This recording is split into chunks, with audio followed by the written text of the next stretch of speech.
전설 속의 늑대는 늘 죽음을 불러옵니다.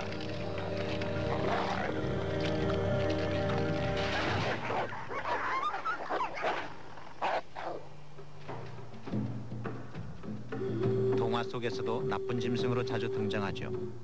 하지만 늑대가 무섭고 사악하기만 한 동물은 아닙니다. 서로를 깊이 의지하고 사는 늑대들은 정이 깊은 동물로 사람만큼이나 진한 정과 기쁨을 나누면서 살아갑니다.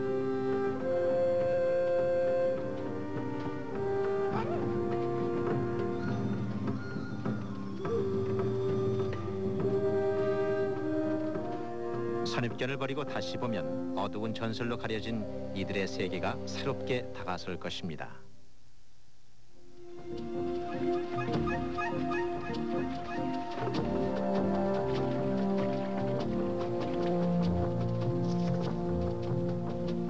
늑대들이 생태계 진화에 기여할 수 있는 바도 큽니다. 늑대 먹이가 되는 동물은 늑대와 함께 진화합니다.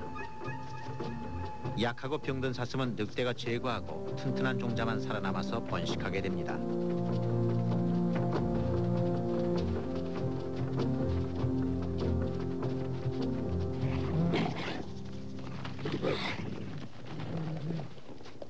강한 자가 먼저 먹고 서열에서 밀려난 녀석은 먹을 차례를 기다립니다. 무리 중에서 가장 낮은 서열을 차지한 녀석은 털색이 검은 암컷 미타키였습니다.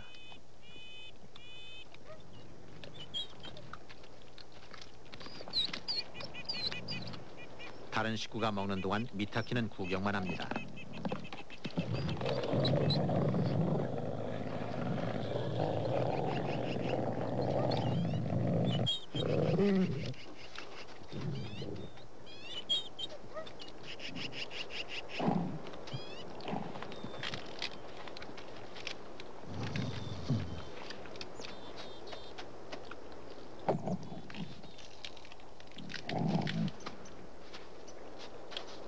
지능지수가 높은 포유동물이 대부분 그렇듯이 늑대도 상대나 도구를 찾아서 장난치며 놀기를 좋아합니다.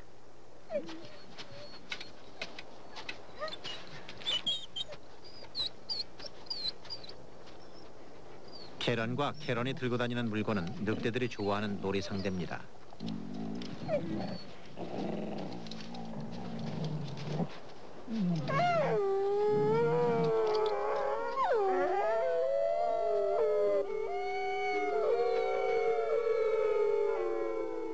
늑대가 식구들을 부르는 소리입니다. 그러나 이들과 무리 짓지 못한 맥코이는 아무 대답도 하지 않고 침묵만 지킵니다.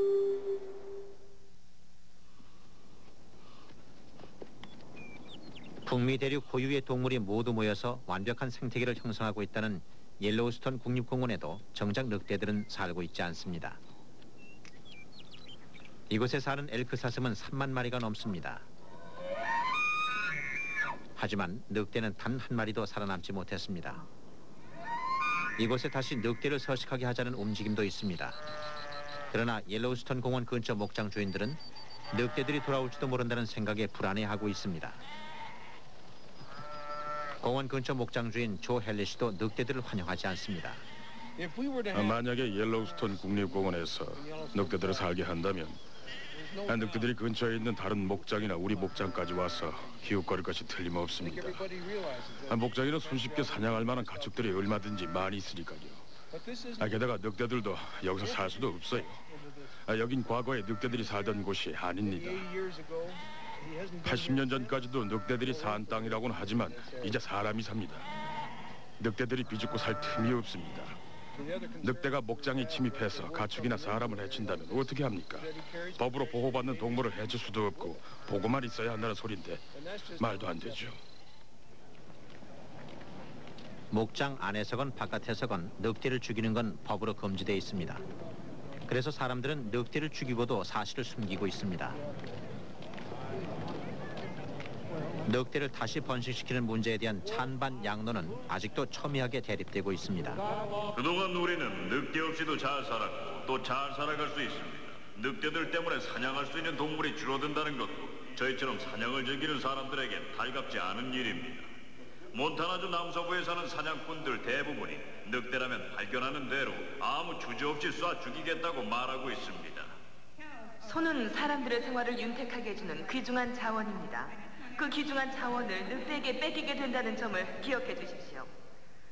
제 아들도 여러분께 드릴 말씀이 있다고 합니다. 저는 늑대들이 사람이나 동물을 죽이는 게 싫습니다. 늑대들하고 같이 살지 않았으면 좋겠어요. 자연과 동물을 사랑하는 몬타나주 사람들은 백해무익한 늑대들이 다시 번식하는 것을 원치 않습니다. 늑대들을 다시 살게 한다지만 늑대들은 이미 우리들 주변에 살고 있습니다. 모습을 드러내지 않을 뿐이지 만약 모습을 드러낸다면 주인이든 일꾼이든 모두가 나서서 늑대들을 쏴 죽일 것입니다. 어떤 동물이든 가축을 해치고 가족의 안녕과 행복에 해를 끼치는 동물을 못 본 척 그대로 놔둘 수는 없습니다. 늑대가 가축을 해치는 건 사실입니다. 그러나 북부 로키 지역 야생동물 보호협회 대표 행크 피셔 씨는 늑대의 악명이 지나치게 과장된 사실이 문제라고 합니다. 늑대가 사라진 지도 오래고 늑대에게 피해를 직접 받은 사람은 없습니다. 모두 전해 들은 얘기를 믿을 뿐인데 나쁜 얘기는 기억 속에 오래 남게 마련이죠. 화근이 될 늑대를 왜 일부러 키우느냐고 반박하고 있습니다. 상반되던 의견이 조금씩 좁혀지는 조짐도 보입니다. 야생동물 보호협회에서는 늑대에게 피해를 입은 목장 주인에게 보상금을 지급해줄 기금도 마련했습니다. 그리고 원래 늑대들의 영역이었던 땅을 늑대들과 공유하는 게 도리라고 생각하는 목장 주인들도 조금씩 늘어나고 있습니다. 늑대에 관해서 많이 생각해 봤습니다. 지금 이 땅이 우리 땅이기 이전에 그들의 땅이었다는 생각도 했고요.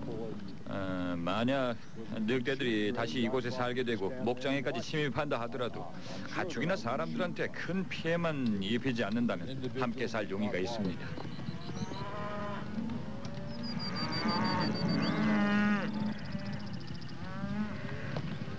늑대를 번식시키는 문제가 대두됐다는 자체는 사람들 의식이 변하고 있다는 증거지만 늑대를 서식하게 하느냐 마느냐는 아직까지 뜨거운 쟁점으로 남아 있습니다. 오늘은 내가 여러분들에게 늑대를 부활시키려면 우선 늑대를 사랑하는 마음부터 가르쳐야 하지 않을까요? 진짜 늑대 친구를 국립야생동물연맹에 소속된 생물학자 팻 터커는 여러 지역을 순회하면서 늑대에 관한 이해와 사랑을 가르치고 있습니다. 어떻게 살아가는지 간단하게 설명해 드릴게요. 늑대에 관한 그릇된 이미지를 개선하기 위해서 서부 각지를 돌아다니며 사람들을 만나는 팻 터커는 아이들에게도 늑대 사랑을 직접 체험할 기회를 주고 있습니다. 늑대들은 이렇게 무리를 지어서 살아요. 사람들처럼 가족이 있는 거죠. 엄마도 있고 아빠도 있고 아이들도 있고요. 형제들 중에는 1년 먼저 태어난 형제들도 있고 다음에 태어난 형제들도 있어요. 아이들을 제일 설레게 하는 순간은 2살 반짜리 얼룩 늑대 키와니가 소개되는 순간입니다. 그래 이리 와. 키와니가 지금은 좀 피곤할 거예요. 차로 여행하는 걸 별로 좋아하지 않는데 어저께 먼 길을 차로 여행했거든요. 그래도 아주 착한 친구예요. 사람 손에서 자란 키와니는 특별히 부침성이 많아서 친선대사로 임명된 늑대입니다. 그래 착하지. 특별히 늑대가 개하고 다른 점은 개는 애완동물이지만 늑대는 애완동물이 아니고 야생동물이라는 거예요. 왜 늑대를 애완동물로 기를 수 없냐 하면요. 늑대는 우리가 개를 길들이는 것처럼 길들일 수 없는 동물이기 때문이에요. 또 집안에서 키울 수도 없고요. 늑대는 큰 울타리 안에서 살아야 돼요. 또 늑대는 겁도 많고 조심성도 많은 동물이거든요. 팻 터커와 키와니는 늑대의 참모습과 매력을 알리는 친선 대사로 수천 킬로미터를 함께 여행하면서 늑대들에 대한 선입견을 바로잡아주고 바른 이해를 구하는 데 앞장서 왔습니다.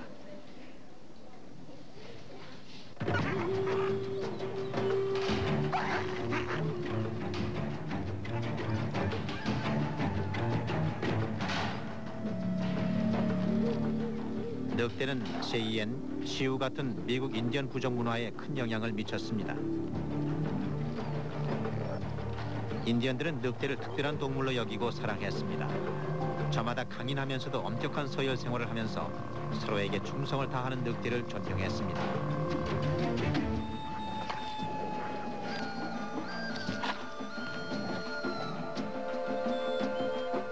이곳 소투스에 정착한 늑대들도 저마다 개성이 강했습니다.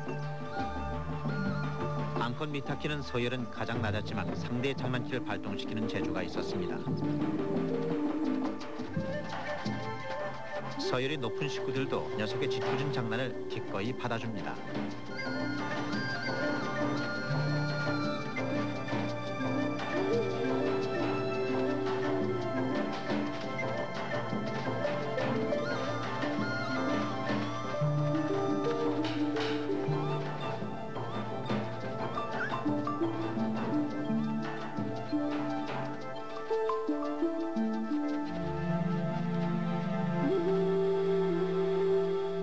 하지만 수많은 인디언 전설 중에는 외톨이가 된 늑대 이야기도 있었습니다.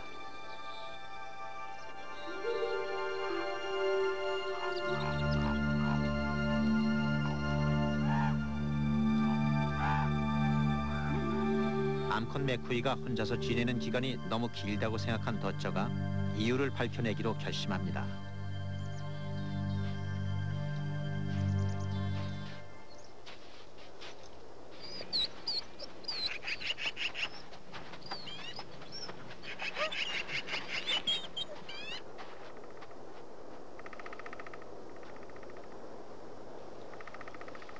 처음엔 더처를 피하던 메쿠이도 매일같이 찾아오는 더처의 관심과 보살핌에 마음의 문을 열기 시작했습니다.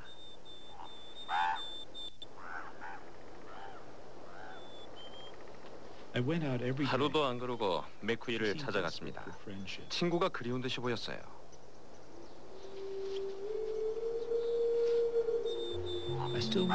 그런데도 왜 무리하고 안 어울리는지가 더 궁금했습니다. 그러던 어느 날 메쿠이의 눈에 이상이 있다는 사실을 발견했습니다.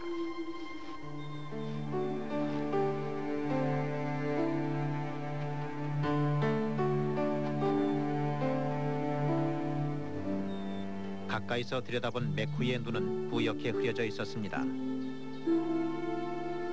거의 앞을 볼 수 없을 것처럼 보였습니다.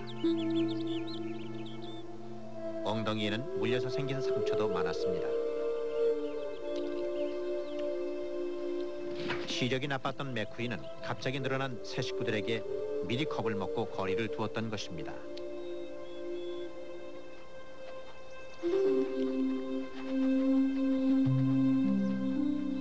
수컷과 새끼들도 이젠 메쿠이를 다른 패거리로 여기고 공격했습니다.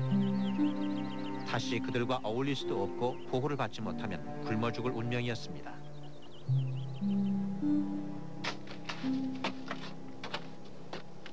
수술을 해준다면 시력이 복구될 가능성도 있었습니다.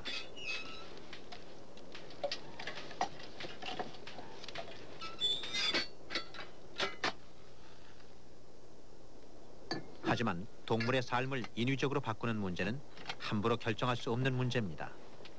야생동물을 연구하는 사람들은 이러한 문제로 갈등하고 고민하게 되는 경우가 많습니다. 메쿠이가 도태되도록 놔두는 게 최선인지 아니면 야생의 법칙을 거스르고 인간의 의술로 도와주는 것이 최선인지는 판단하기 힘든 문제였습니다.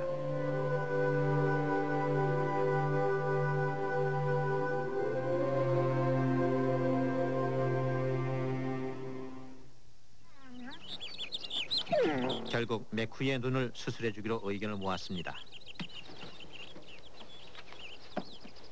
메쿠이의 눈 상태를 진단하고 수술해줄 동물 안과학 박사 마우어 씨와 안과 의사 에이커 박사가 함께 캠프에 도착했습니다.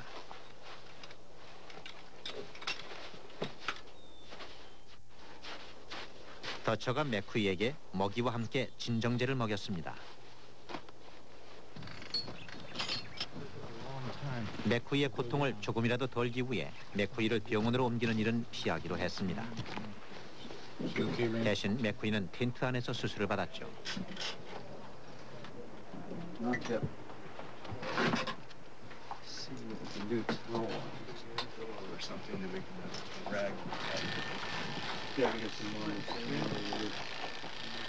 메쿠이의 털 밑에는 물린 상처들이 많았습니다.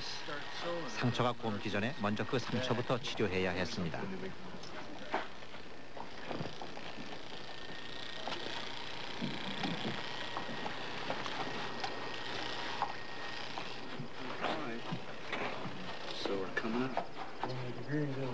두 사람 다 늑대에게 시술한 경험은 없었습니다.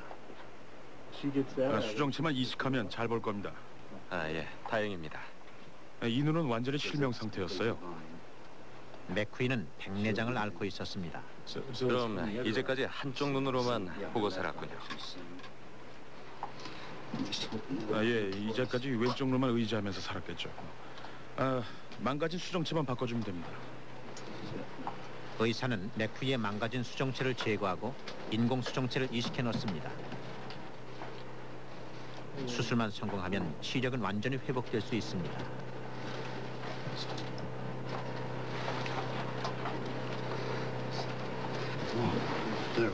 잘 됐어요. 그래요? 자, 조금만 참아라.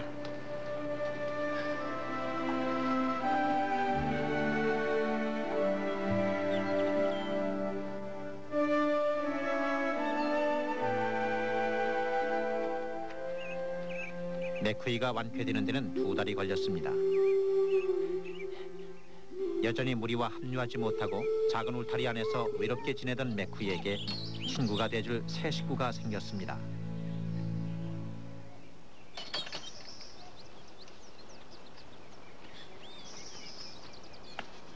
더처는 봄에 태어난 또 한 무리의 새끼들을 기르고 있었습니다. 그 중에 한 마리를 순한 맥퀴와 함께 살게 합니다. 암컷 맥퀴도 이제는 외롭지 않게 됐습니다.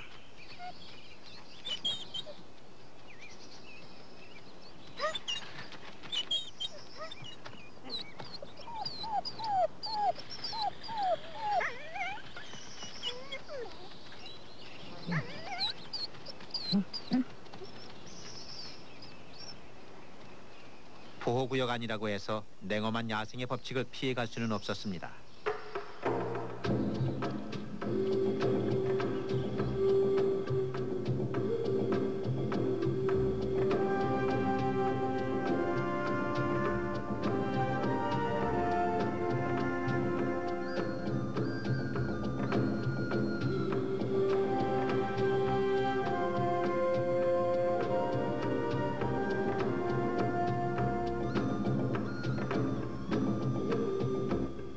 재롱동이 미타키를 잃는 비극이 찾아온 것입니다.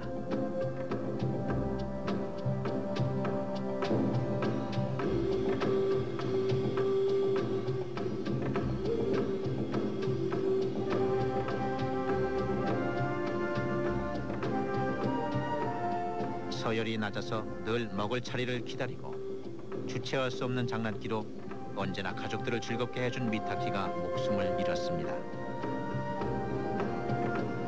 미타키를 잃은 슬픔에 늑대들은 오래도록 활기를 찾지 못했습니다.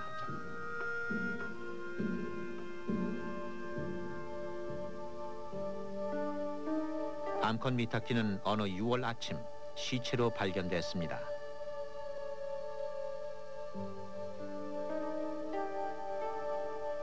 근처 나무에 있는 발톱 자국과 살해된 방법으로 봐서 담장을 뛰어넘은 야생 피우마의 짓이 분명했습니다.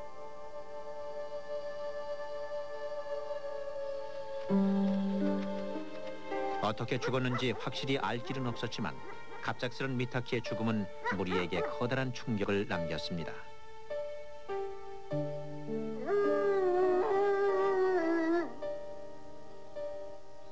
미타키가 죽은 지 6주가 지난 뒤에도 더처의 일기장엔 무리가 아직도 미타키의 죽음을 슬퍼하고 있다고 적혀 있습니다. 미타키가 간 지 한 달 반이 넘도록 이들은 장난 한 번 치지 않았습니다.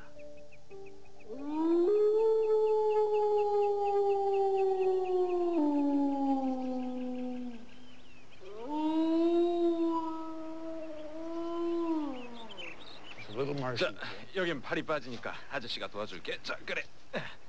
자, 이리 와. 됐어. 늑대에 관한 다큐멘터리가 거의 마무리돼갈 무렵 더처와 캐런은 또 다른 사업 계획을 벌입니다. 늑대에 관한 연구와 무료 교육을 실행할 수 있는 재단을 설립했습니다.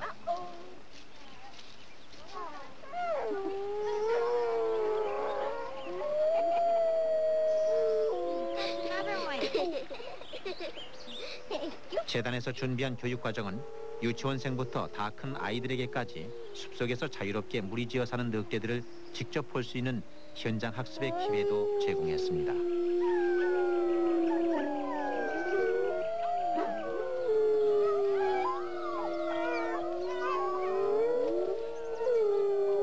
이번 사업의 궁극적인 목적은 늑대도 건강한 생태계를 만드는 데 없어서는 안 될 동물임을 알리고 늑대를 멸종 위기에서 구하는 것입니다.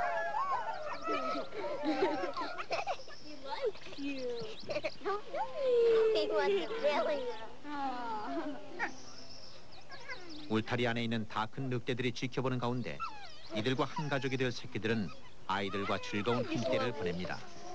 아이들도 늑대도 오래도록 기억될 아름다운 추억을 만듭니다.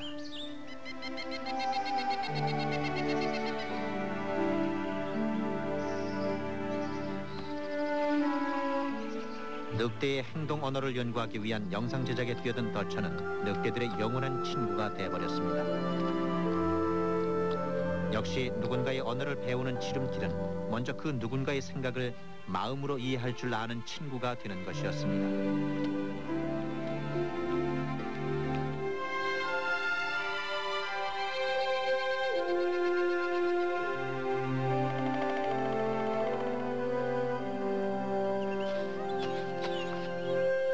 소투스 산맥에서 탄생한 늑대 가족이 다시 새 식구들을 맞이했고 미타키를 잃은 슬픔에 잠겨있던 늑대들은 다시 활기를 찾았습니다.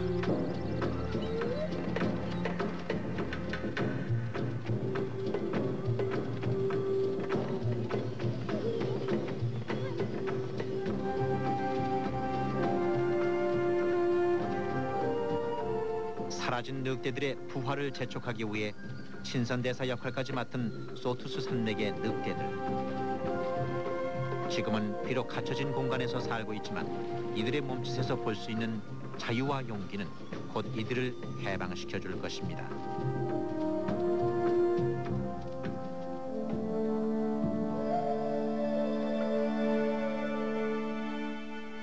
흉흉한 늑대들의 전설이 퇴색할 줄 모르고 있는 반면에 늑대들에 대한 관심과 이해 또한 깊어지고 있습니다.